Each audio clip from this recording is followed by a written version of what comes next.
Hi, it's Eli from PsychicSpiritArt.com, and I wanted to take a moment today to share with you some of my favorite um, mudras from my yoga and ceremonial practices. Um, Mudras are the hand gestures that are used in yoga, meditation, to help focus the energies and focus our minds towards a specific goal.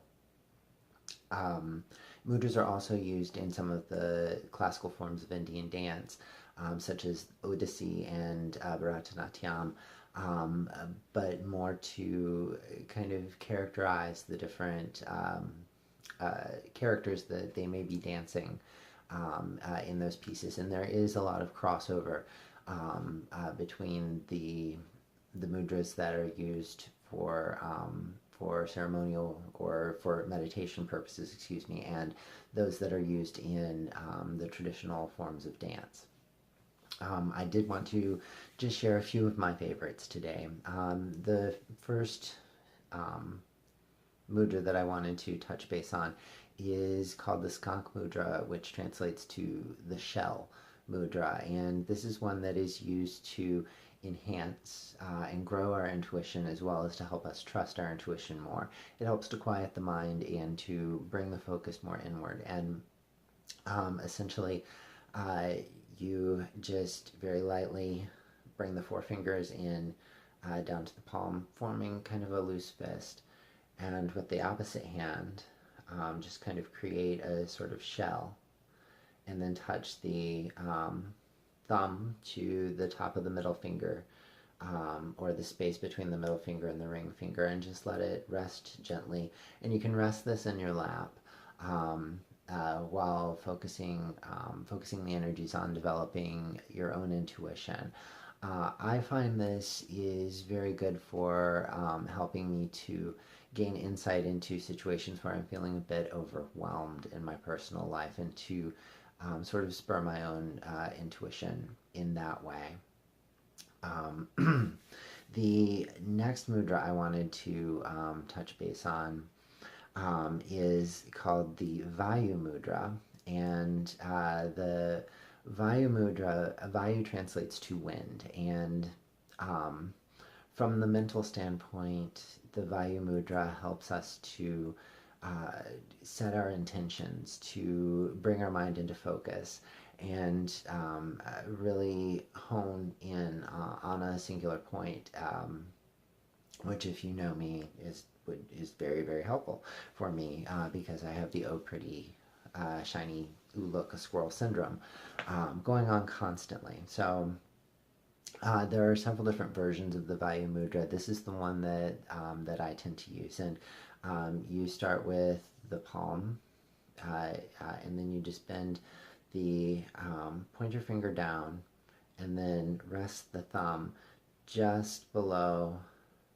the um, the nail bed there. And you would do this with both hands, and you can just sit with the palms facing upward. You don't have to keep the energy kind of going through the three fingers, the middle ring and pinky fingers here. You can let them relax a little bit. It's more about maintaining that connection between the thumb and the base of the nail bed. Now, what the Vayu Mudra is good for, in addition to the benefits of helping to focus the mind and for setting intention, which is what I really like it for, the Vayu Mudra also helps to calm the wind element within the body. And wind is different than air. A lot of people in Ayurveda and traditional Chinese medicine, a wind condition is a condition of, it's more akin to lightning. It can help, or it can create spasms, migraine, seizures, scattered thoughts. All of these are associated with various forms of the wind condition. If you know about the Ayurvedic doshas, which there are three of them, the Vayu Mudra also helps to calm the imbalance of the Vata dosha, which is the air and spirit element. Um, people who have a strong vata tend to have a lot of anxiety, a lot of stress, and difficulty focusing. And the Vayu Mudra is very, very helpful for this.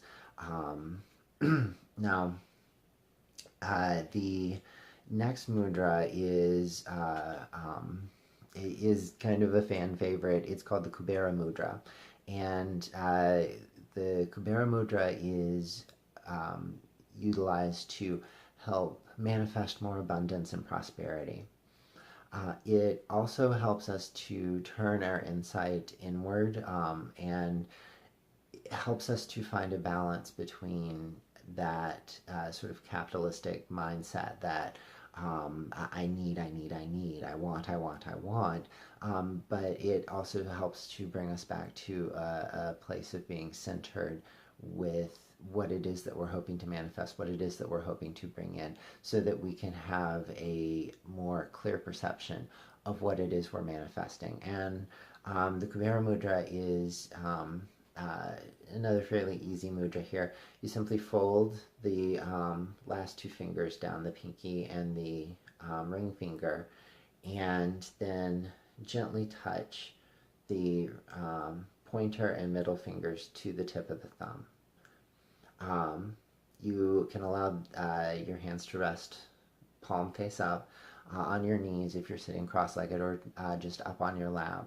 And a lot of times I'll almost create a space of holding between the two as I rest them towards the center of my navel, while I'm focusing on what it is that I'm hoping to manifest, and opening the gates of abundance to allow myself to not only receive, but also to allow myself to give in a healthy way. The Kubera Mudra in that way helps us to understand our boundaries and understand the not only the inflow, but also what are we sending out into the world. Now, this last mudra, the Vismaya Mudra, is I learned it being termed the magic mudra, and this is a mudra that helps us to connect with the greater mysteries. This is my my raw, juicy, stepping into that role of the mystic mudra to help me really align myself not only with the divine, but also to align myself with the world around me, and to help me balance that flow between the two different realms. Because, we can live in the spiritual realm and deny the physical, or we can live in the physical realm and deny the spiritual. And I found that for many years in my life, my version of balance was kind of oscillating between these two extremes.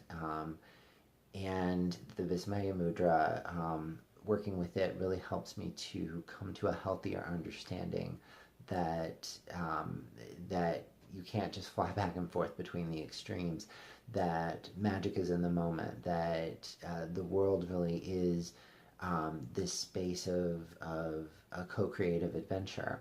And it helps to garner this deeper connection and understanding.